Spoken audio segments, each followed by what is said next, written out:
Hello everyone, இன்னைக்கு நாம இந்த சைனீஸ் ட்ராமாக்கான last and final third episode தான் பார்க்க போகிறோம். அதுக்கு முன்னே இன்னும் நம்ம சேனலுக்கு சப்ஸ்கிரைப் பண்ணாதவங்க சப்ஸ்கிரைப் பண்ணிக்கோங்க. ஓகே, இப்போ நாம இன்னைக்கான எபிசோட்குள்ளே போகலாம்.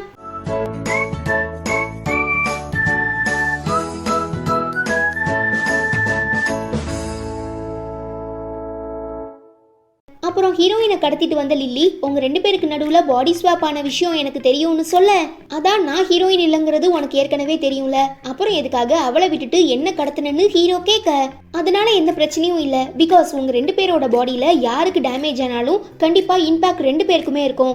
ஸோ ஃபிசிக்கலி நீ இப்போ இருக்கிற ஹீரோயின் பாடி தான் ரொம்பவே வீக்காக இருக்கும். அதனால தான் டார்ச்சர் பண்ணி உண்மையை வெளியில் வாங்குறதுக்காக நான் கடத்திட்டு வந்திருக்கேன்னு லில்லி சொல்கிறா.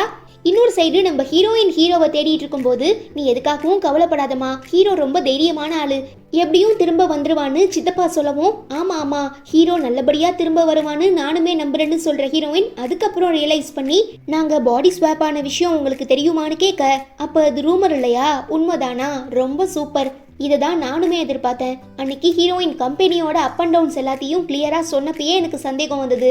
ஆனா என்னால இந்த அளவுக்கு யோசிக்க முடியல. அப்புறம் லில்லி தான் ஏதேதோ சொன்னா. ஸோ அப்படி இருக்கலாங்கிற எதிர்பார்ப்புல தான் நானுமே விசாரிச்சேன். இப்போ அதுதான் உண்மையாகிருக்கு. ஒருவேளை இந்த விஷயம் வெளியே தெரிய வந்துச்சுன்னா கண்டிப்பாக நம்ம கம்பெனி கூட கான்ட்ராக்ட் போட்டிருக்க மற்ற எல்லா கம்பெனிஸுமே பேக் அடிச்சிடுவாங்க. ஸோ கம்பெனிக்கு பெரிய ப்ராப்ளம் வர நிறையவே சான்ஸ் இருக்குது. இதெல்லாம் நடக்கக்கூடாதுன்னா இன்னைக்கு நடக்க போகிற மீட்டிங்கில் நீ தாத்தா கிட்ட எனக்கு இந்த கம்பெனி வேணாம், சித்தப்பா கிட்ட விட்டு கொடுத்துருங்கன்னு சொல்லுன்னு சொல்லி கட்டாயப்படுத்துறாரு. ஆனால் பார்ட்டிக்கு வந்ததுமே ஹீரோயின் தன்னோட மனசை மாற்றிக்கிறா. பிகாஸ் இந்த கம்பெனிக்காக நம்ம ஹீரோ சின்ன வயசுலேருந்தே ரொம்ப கஷ்டப்பட்டிருப்பான். ஸோ தன்னோட ஒரு சின்ன மிஸ்டேக்னால ஹீரோக்கு எதுவும் ஆகிடக்கூடாதுன்னு சொல்லி தாத்தா ஹீரோக்கு கம்பெனியை எழுதி கொடுக்க போறேன்னு சொன்னதுமே ஹீரோயின் ஒத்துக்கிறாங்க. கோவப்படுற சித்தப்பா ஒரு உண்மையை சொல்றேன்னு நடந்த எல்லா விஷயங்களையும் சொல்லிடுறாரு. ஹீரோயினுமே தன்னால் முடிஞ்ச வரை அவர் சொல்ற எல்லாத்தையும் சமாளிக்க ரொம்பவே ட்ரை பண்றா. எங்களுக்கு ரொம்பவே சந்தேகமா இருக்கு. அதே நேரம் சித்தப்பா சொல்றதுமே உண்மையா இருக்கலாம். ஸோ ஒரு ஆம்பளையோட உடம்புக்குள்ள இருக்கிற ஒரு பொண்ணு இந்த கம்பெனியை மேனேஜ் பண்றதுல எங்களுக்கு விருப்பம் இல்லை, நாங்க எல்லா கான்ட்ராக்டையும் கேன்சல் பண்ணிடுவோம்னு எல்லா பிசினஸ் பார்ட்னர்ஸுமே சொல்றாங்க. ஆனா ஹீரோயின், நான் ஒரு பையன் தான், நான் தான் ஹீரோன்னு சொல்லிட்டே இருக்காங்க. சரி, உனக்கு கடைசியா ஒரு சான்ஸ் தரேன். ஹீரோ சின்ன வயசுல இருந்தே நிறைய மார்ஷியல் ஆர்ட்ஸ்லாம் கத்துக்கிட்டான். ஸோ இப்போ நீ ஒரு சில பாடி கார்ட்ஸ் கூட சண்டை போடு, அதில் வின் பண்ணிட்டீனா நீ சொல்ற எல்லாத்தையும் நான் கேட்குறேன்னு சித்தப்பா சொல்லவும் ஹீரோயின் ரொம்ப தயங்குறாங்க. நீ எதுக்குடா பேராண்டி பயப்படுற, அதான் நீ தான் ஆம்பளையாச்சே, ஸோ தைரியமாக சண்டை போடுன்னு தாத்தா மோட்டிவேட் பண்ணுறாரு. வேற வழி இல்லாமல் ஹீரோயினுமே களத்தில் இறங்குறாங்க. பட் ஃபைனலாக ஜெயிச்சிடுறாங்க. இதை பார்த்து சித்தப்பா செம ஷாக் ஆகிடுறாரு. இதுக்கு ஹீரோயின், எனக்கு ஆர்ச்சரியுமே தெரியும், மறந்துட்டீங்களா என்ன, ஸோ இப்போ நீங்கள் தான் என்னோட டார்கெட்டுன்னு சொல்லி சித்தப்பா தலையில் ஆப்பிளை வச்சு ஆர்ச்சரி விடுறாங்க. அதுவுமே கரெக்டாக கோல் ஆகிடுது.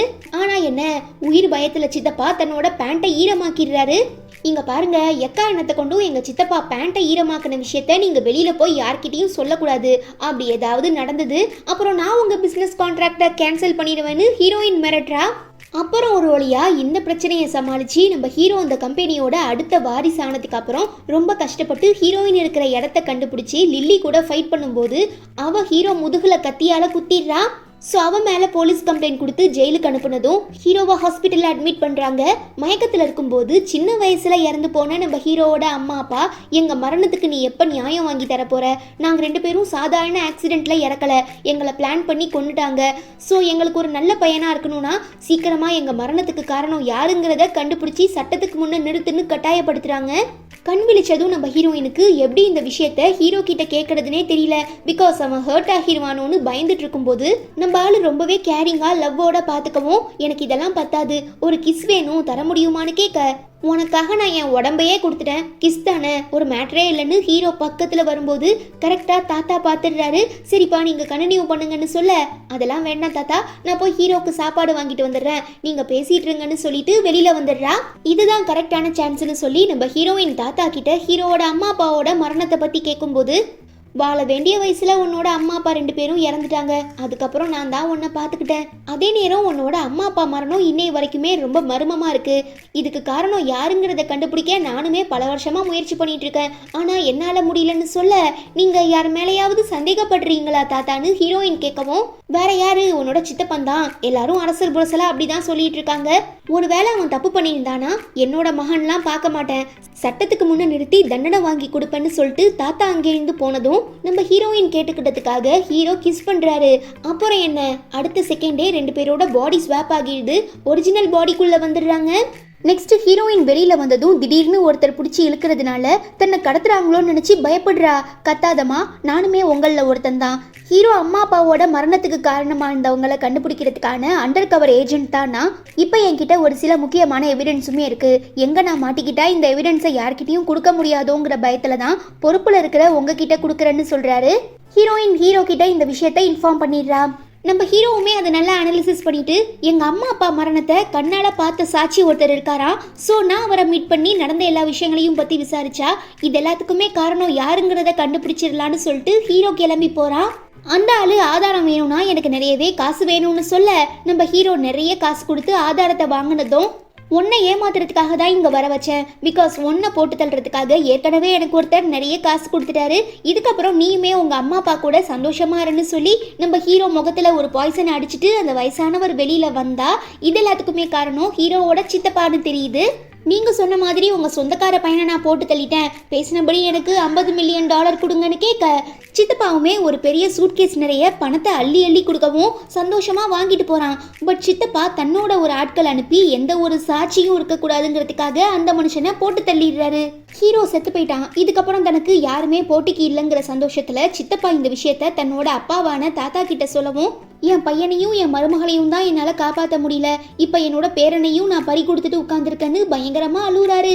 என்னங்க இப்படி என்னையும் நம்ம குழந்தையையும் விட்டுட்டு போயிட்டீங்களே, இதுக்கப்புறம் இந்த உலகத்தில் நாங்கள் எப்படி நிம்மதியாக வாழ போகிறோன்னு தெரியலன்னு ஹீரோயின் கதறா. அப்போ அங்கே வர இந்த ஃபாரன்சிக் ஆளுங்க ஹீரோவை அந்த வயசானவர் தான் கொண்டு இருக்காரு. பிகாஸ் ஹீரோ இருந்த ரூம் ஃபுல்லாகவே அந்த வயசானவரோட ஃபிங்கர் பிரிண்ட்ஸ் தான் இருந்தது. ஈவன் அவரையுமே யாரோ கொலை பண்ணிட்டாங்க.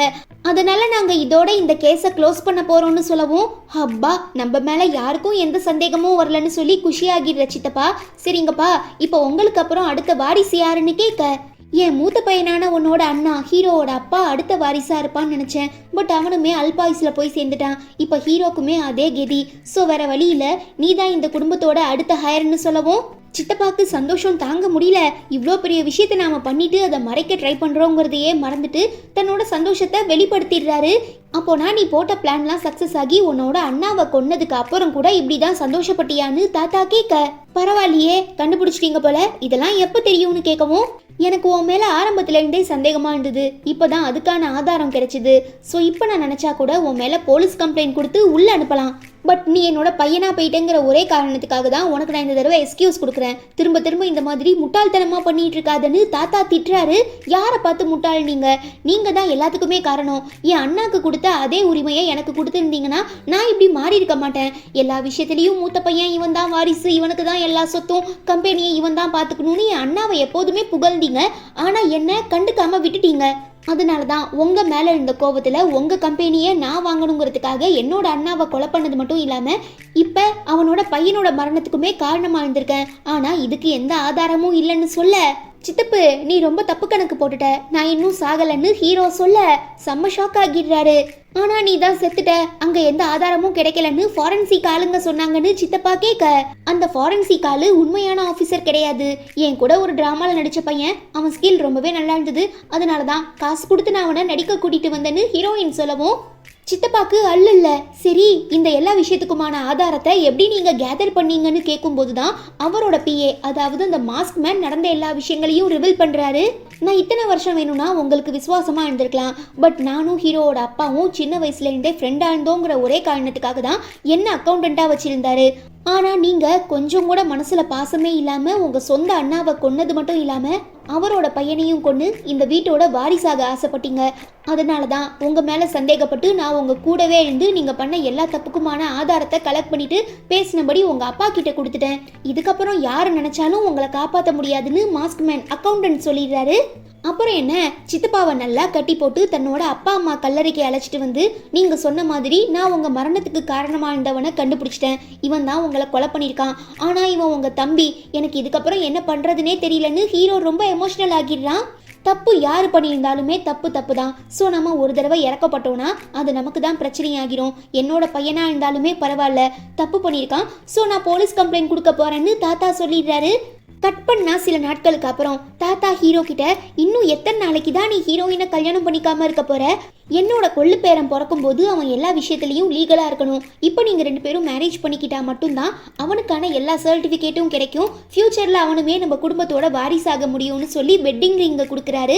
ஹீரோவுமே அதை வாங்கிட்டு ஹீரோயின் கிட்ட தான் மனசுல இருக்கிற எல்லா விஷயங்களையும் வெளிப்படையா சொல்லி, நான் உன்னை கல்யாணம் பண்ணிக்க விரும்புறேன், உனக்கு என்ன பிடிச்சிருக்கான்னு கேட்க, இதெல்லாம் கேட்கணுமா, சீக்கிரமா என் கையில ரிங்க போட்டு விடுன்னு ஹீரோயின் ரொம்பவே ஆர்வமா இருக்காங்க. ஹீரோவுமே ப்ரப்போஸ் பண்ணிடுறாரு. இதெல்லாம் பார்த்துட்டு தாத்தா, ஹப்பா என் பேர குழந்தை கொள்ளு பேரம் பிறக்கும் போது எந்த பிரச்சனையும் இருக்காதுன்னு ரொம்பவே சந்தோஷப்படுறாரு. அவ்வளோதான், இதோட இந்த டிராமாவுமே ரொம்ப ஸ்வீட்டா முடியுது. இந்த ட்ராமா உங்களுக்கு பிடிச்சிருந்தா மறக்காம லைக் பண்ணிட்டு நம்ம சேனல் வீடியோஸை உங்க ஃப்ரெண்ட்ஸ் அண்ட் ஃபேமிலி கூட ஷேர் பண்ணுங்க. நான் உங்க எல்லாரையும் ரொம்ப சீக்கிரமா அடுத்து ஒரு சூப்பரான ட்ராமால மீட் பண்றேன். Until then, it's bye from Afi and stay tuned with Spectre of Fantasy.